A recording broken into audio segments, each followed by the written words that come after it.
Йогамен айналысқаннан кейін сіздерге йоганың маңыздылығы туралы айтып кетейін. Бұрында видеолар түсіргенмін, телеграмға кіріп қараңыздар. Бүгін басқа қырынан айтайын деп отырмын. Йогамен, психологиямен, гипнотерапиямен және осы жердегі білім, мидың құдіреті туралы алғаннан кейін барлығын ұштастырып, байланыстырып отырып, бізде орта жастағы кризис деген бар. Мысалға, біздің үнемі деңгейіміз өсіп отырады, статусымыз өсіп отырады, бір циклдар өсіп отырады біздерде. Соған байланысты 8,5 жасқа дейін сіз балалық шақ болады. 8,5 жастан өткен кезде сіз үлкен өмірге өтесіз. Бірақ әрине ата-анаңыз үшін сіз кішкентай бала болып қала бересіз, бірақ өзіңіз білесіз үлкен өмірге өткеніңізді.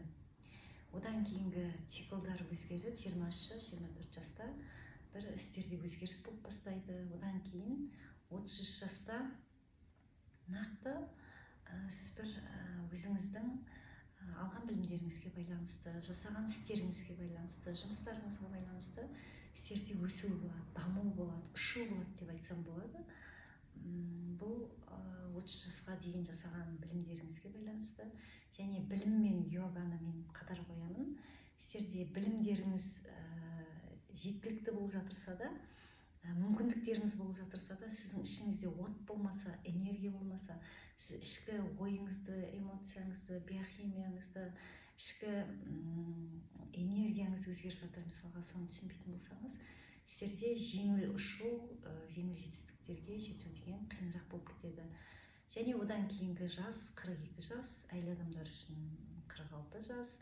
Осы кезде сіз өзіңіздің биологияңызды түсініп, ішкі энергияңызды түсінгенде ғана жақсы жетістіктерге жетіп бастайсыз. Және одан кейін 60 жаста ерекше даму болады. Ерекше даму. Егер де сіз салауатты өмір салтын сақтанбаған болсаңыз, йога, медитация жасап өзіңізді түсінбеген болсаңыз, өзіңізді жоғалтып аласыз, немесе қандай да бір ауруға ұшырап кетуіңіз мүмкінсіз. Маған мысалға 56 жас, 58 жас, 59 жаста әйел адамдар көп хабарласып жатыр. Өзімді түсінбеймін, анандай ауруға ұшырап кеттім, мынандай ауруға ұшырап кеттім, балаларым түсінбейді деген сияқты осындай бір кедергілерге тап болып кетіп жатады. Сондықтан да сіз 60 жасқа дейін қандай өмір түсірдіңіз, сондай өмір болады сізге. Мысалға, ұшу болады, 60 жаста. Жақсы бір білім алсаңыз, йога, медитациямен айналысқан болсаңыз, ішкі жан дүниеңізді түсініп өмір сүріп жүрген болсаңыз, ал егер де ондай болмайтын болса, салауатты өмір салтын сақтанбаған болсаңыз, онда сіз өзіңізді жоғалтып аласыз.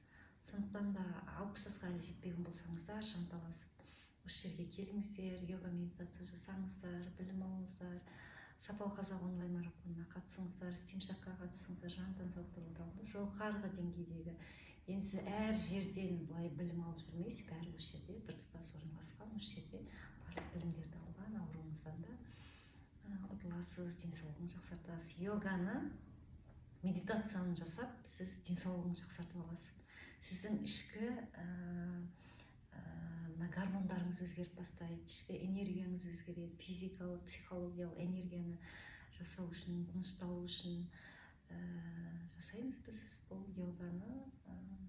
Сондықтан да дамыңыздар, күнделікті дамыңыздар, өзіңізді түсініңіздер, мына ішкі ойыңызды қалыптастырып, оны сезініп біліңіздер. Мына йога, медитация өзіңізді түсінуге, сезінуге, жалпы сырттан ажырауға, денеден ажырауға, өзіңіздің ішіңізді түсінуге көмектеседі. Сондықтан да білім алыңыздар, йоганы, медитацияны үшеуін бірге жасаңыздар дегім келеді.